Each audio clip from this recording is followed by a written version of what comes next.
initiés et bienvenue à votre journal de l'économie. Au sommaire de ce journal, le retour à la normale à la société Transco poursuit son bon nombre de chemins. Les agents et cadres de cet établissement public passent déjà aux différents guichets pour toucher à leur salaire bloqué il y a 8 mois. Cela intervient après une grève qui a immobilisé les bus Transco pendant toute une semaine du 2 au 8 août 2021. Et à l'international, Abidjan reçoit la conférence ministérielle des pays de l'Union postale. Il est question dans ces assises de faire le bilan de la transformation résultant de la Covid-19 pour repenser le changement à opérer afin de garantir au secteur un futur durable. Le détail dans ce journal. Ils attendaient ce moment depuis plus de 8 mois. Grâce à l'accompagnement des autorités sectorielles, les agents de l'entreprise Transport au Congo, Transco, ont renoué avec la banque pour toucher leur dû. Un moment de joie après 14 jours de grève qui a été levé après la nomination par le ministre des Transports du nouveau comité de gestion en intérim. En tout cas, ce qui se passe ici, c'est la joie absolue. Personnellement, je prends ça comme une victoire personnelle. Parce que vous n'avez pas idée de combien on a souffert pour arriver à cet instant précis. Le monsieur qui est là à mes côtés, je ne sais pas si vous l'avez déjà écouté, il peut tout vous dire. On avait demandé à l'État congolais de nous donner un bon manager. Et aujourd'hui, par les résultats, il est clair que c'est un manager qui sait chercher les solutions. Il a frappé à la porte où on devrait trouver la solution. Et le témoignage que je peux avoir, c'est la joie de ces messieurs que vous voyez. De son côté, le directeur général AU de Transco explique les faits ayant conduit à ces résultats. Non, comme cela avait été promis, les autorités ont eu à appuyer sur l'accélérateur sérieusement, au point que la banque a eu à transcender certaines exigences. Elle s'est déplacée pour verser quelque chose auprès des agents Transco qui sont restés pendant 8 mois sans un seul rond en termes de salaire ni prime. À l'initiale, la banque devrait payer dans ses guichets. Mais vu la promesse des autorités de l'État et les temps mis sans percevoir l'argent, nous avons poussé la banque. En soi, pour la banque, les agents devraient aller vers elle, ouvrir de comptes et être payés dans leur guichet. Ou sinon passer par la monnaie électronique. Régler ces problèmes mettra en retard le paiement. Voilà pourquoi nous avons convenu avec la banque de descendre ici, de payer au guichet. Il est important de rappeler que ce paiement est la réalisation de la promesse faite par le ministre des Transports, Voies de Communication et Désenclavement, Chérubin Okende Senga, aux agents de ce service public pendant qu'ils étaient encore en grève. Dans la polémique autour d'un nouveau site minier tampon à Mutoshi dans la province de Lualaba, le ministre provincial de Mines, Jean-Marie Chizaïnga, privilégie le dialogue avec les creuseurs. Par rapport à la décision du gouvernement provincial de Lualaba consistant à octroyer un nouveau site tampon dans la concession de l'entreprise minière Chemaf à Mutoshi, le ministre provincial des Mines de cette partie du pays a échangé avec le creuseur qu'il a su convaincre pour occuper ces sites miniers répondant aux normes de l'artisanat minier.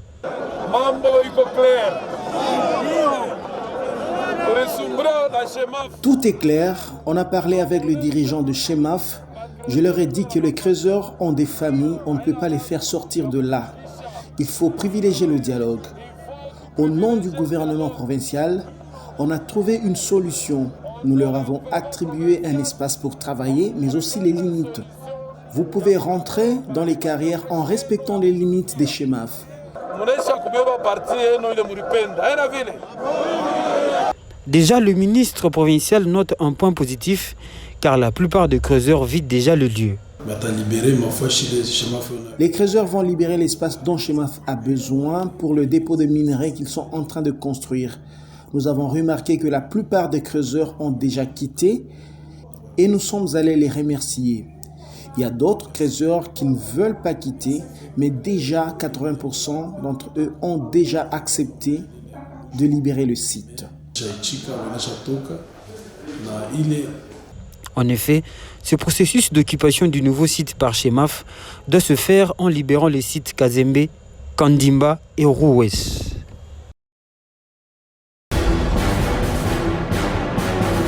Dans le souci de soutenir et promouvoir la culture congolaise, la Fondation UBA a apporté un soutien significatif aux éditions Miezi, une maison d'édition qui a pour vocation la promotion de la littérature congolaise et des auteurs congolais. Un appui en nature qui a consisté de doter les éditions Miezi d'un lot important des ouvrages dans le but de stimuler davantage les jeunes à l'éveil et au goût de la lecture.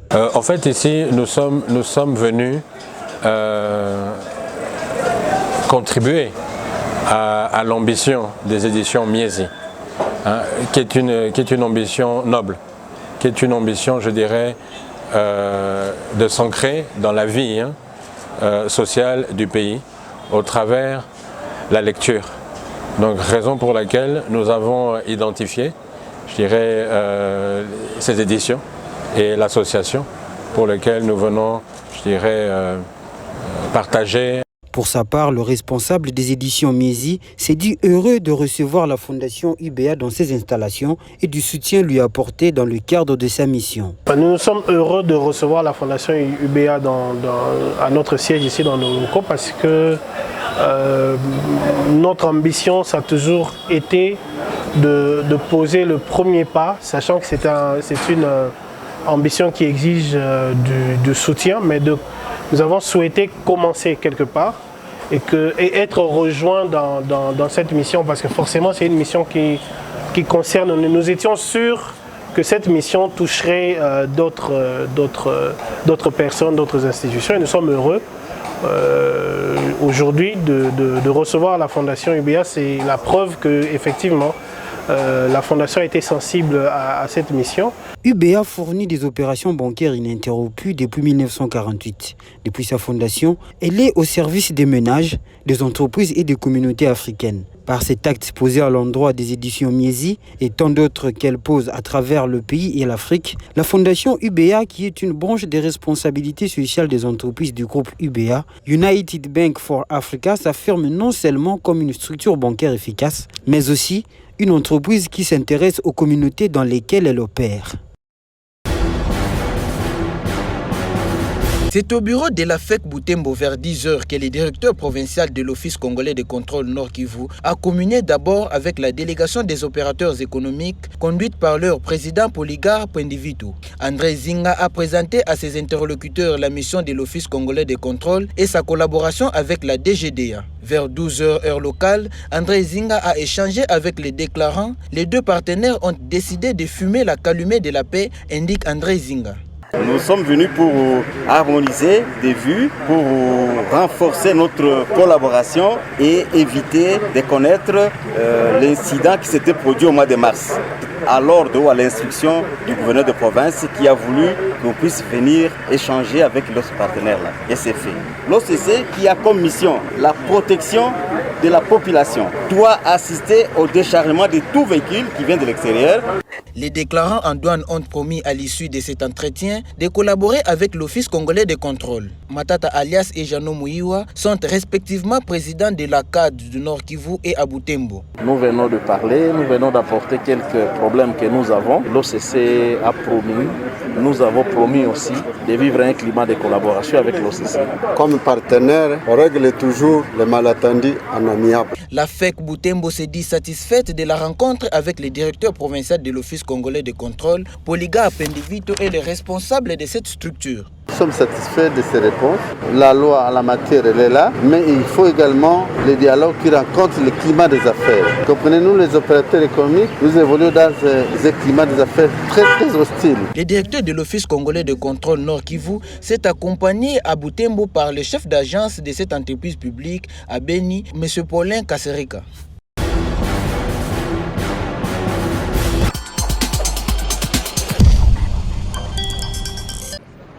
Présente au Niger depuis la période coloniale, l'accession du Niger à la souveraineté internationale a permis la création de l'Office des postes et des télécommunications, OPT. C'est en 2006 qu'elle a changé de statut pour devenir une société d'économie mixte dénommée Niger Post. Après plusieurs années de léthargie, Niger Post a retrouvé du souffle en 2017 avec l'arrivée d'une nouvelle administration et le déploiement de stratégies de relance des activités par la mise en œuvre de stratégies marketing et de gouvernance basées sur la confiance, l'innovation et la proximité.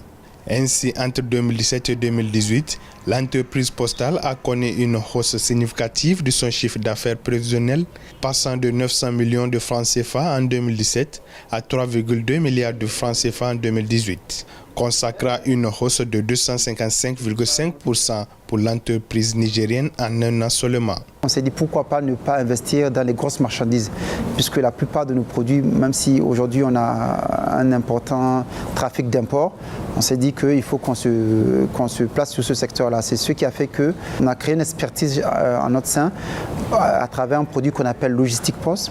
Ce produit-là permet maintenant aujourd'hui d'être un produit, on va dire, un des acteurs importants de la logistique de grosses marchandises au Niger. D'ailleurs, sur ça, on a été le partenaire officiel de l'agence UA 2019 qui a organisé l'UA 2019, le sommet de l'Union africaine en 2019 au Niger, avec beaucoup d'infrastructures qui avaient été créées en moins d'un an au Niger et 90% des conteneurs, c'est nous qui les avons transportés. Société d'État concessionnaire de services publics, distributeur de courriers et colis, Niger Post offre depuis quelques années, à travers des innovations apportées, des services financiers, notamment les transferts d'argent, les paiements de factures et les comptes courants postaux. Présentement, en matière d'utilisation des TIC, la Poste, en tout cas Niger Post et les sociétés privées se font la concurrence. Nous n'avons aucun complexe. Nous faisons même de l'informatique décisionnelle. Nous utilisons une BI qui nous donne la situation, qui donne au niveau des différents managers la situation en temps réel des transactions. La BI, Business Intelligence, qui permet de faire l'informatique décisionnelle, c'est dans des rares sociétés privées qu'on trouve cet outil. Mise en service de nouveaux produits, notamment à travers l'application de commerce électronique dénommée Kaomini, bancarisation des contractuels de l'État où un flux d'au moins 70 000 contractuels sont désormais gérés par Niger Post, sont entre autres innovations initiées par l'entreprise pour renforcer l'inclusion financière au Niger. Aujourd'hui, l'entreprise ambitionne de faire un chiffre d'affaires de 10 milliards de francs CFA. Et pour cela, la vision de Niger Post est d'avoir des ressources humaines de qualité, mais aussi une gouvernance financière proche d'une entreprise qui cherche des certifications ISO.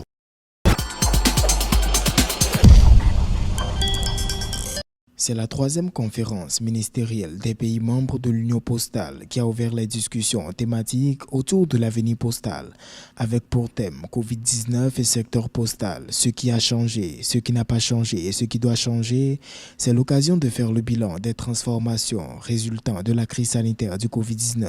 Il s'agit de repenser aux changements à opérer afin de garantir un futur durable conformément à la stratégie postale d'Abidjan. Nous émettons le vœu que cette nouvelle stratégie soit globale, bénéfique à tous les États et porteuse du développement du secteur postal en général et des entreprises postales en particulier. La crise sanitaire a plongé les chaînes logistiques postales internationales sous pression.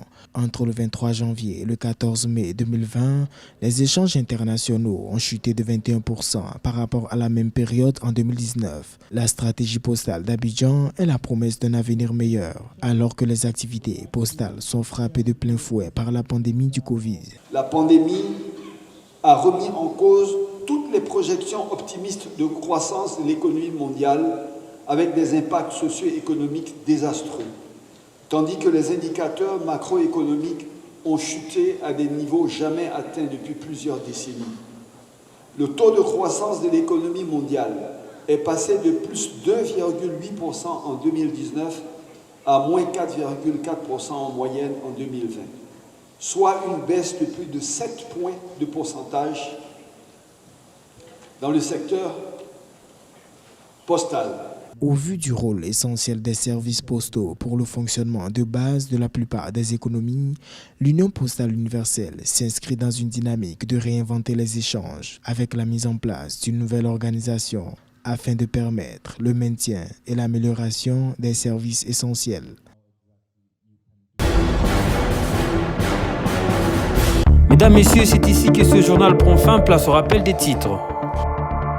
Le retour à la normale à la société Transco poursuit son bonhomme de chemin. Les agents et cadres de cet établissement public passent déjà aux différents guichets pour toucher à leur salaire bloqué il y a 8 mois. Cela intervient après une grève qui a immobilisé les bus Transco pendant toute une semaine du 2 au 8 août 2021. Et à l'international, Abidjan reçoit la conférence ministérielle des pays de l'Union postale.